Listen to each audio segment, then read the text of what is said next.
सरकारी कर्मचारियों और पेंशनर के लिए बड़ी खुशखबरी। इस साल की शुरुआत में ही केंद्रीय सरकार ने 8वें वेतन आयोग को हरी झंडी दे दी, जो कि 1 जनवरी 2026 से लागू हो सकता है। इससे देश के 1 करोड़ से ज्यादा केंद्रीय कर्मचारियों और पेंशनर की सैलरी और पेंशन में बड़ा बदलाव देखने को मिलेगा। 8वां वेतन आयोग लागू होने से देश के 1 करोड़ से ज्यादा केंद्रीय कर्मचारियों और पेंशनर की सैलरी और पेंशन में बड़ा बदलाव देखने को मिल सकता है। संशोधित वेतन 1 जनवरी 2026 से लागू होने की उम्मीद है। हालांकि आयोग के गठन में देरी होने से केंद्र सरकार के कर्मचारियों के बीच चिंता बढ़ा दी है। आयोग का एक प्रमुख फोकस फिटमेंट फैक्टर होगा, जबकि 7वें वेतन आयोग ने इस कारक को 2.57 पर सेट किया था। इसे 8वें वेतन आयोग के तहत बढ़ाकर 2.86 किए जाने की संभावना है। इस आयोग में सबसे अहम बात फिटमेंट फैक्टर को लेकर है, जिसकी मदद से नई बेसिक सैलरी और पेंशन तय होती है। 7वें वेतन आयोग में ये फैक्टर 2.57 था, लेकिन अब इसे 2.86 तक बढ़ाए जाने की उम्मीद है। अगर ऐसा होता है तो 18,000 रुपए की न्यूनतम बेसिक सैलरी बढ़कर लगभग 51,480 रुपए हो सकती है। वहीं पेंशन 9,000 से बढ़कर 25,740 रुपए हो सकती है।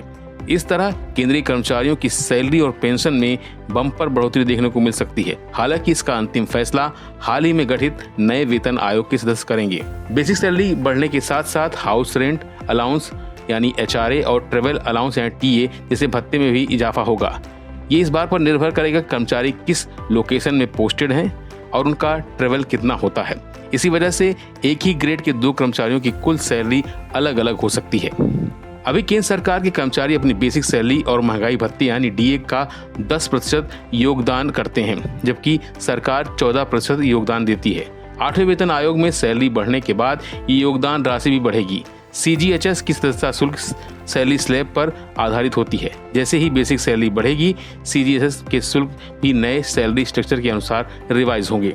8वां वेतन आयोग सिर्फ सैलरी बढ़ाने का काम नहीं करेगा, बल्कि इससे जुड़े सभी खर्चों, सुविधाओं और कर्मचारी की आर्थिक प्लानिंग पर भी खासा असर पड़ेगा। खासकर retirement planning, home loan, EMI, tax saving और इंश्योरेंस जैसे मामलों में ये बढ़ी हुई सैलरी लोगों को नई राहत दे सकती है। फिलहाल के लिए बस इतना ही। बाकी अपडेट के लिए बने रहिए वन इंडिया हिंदी के साथ।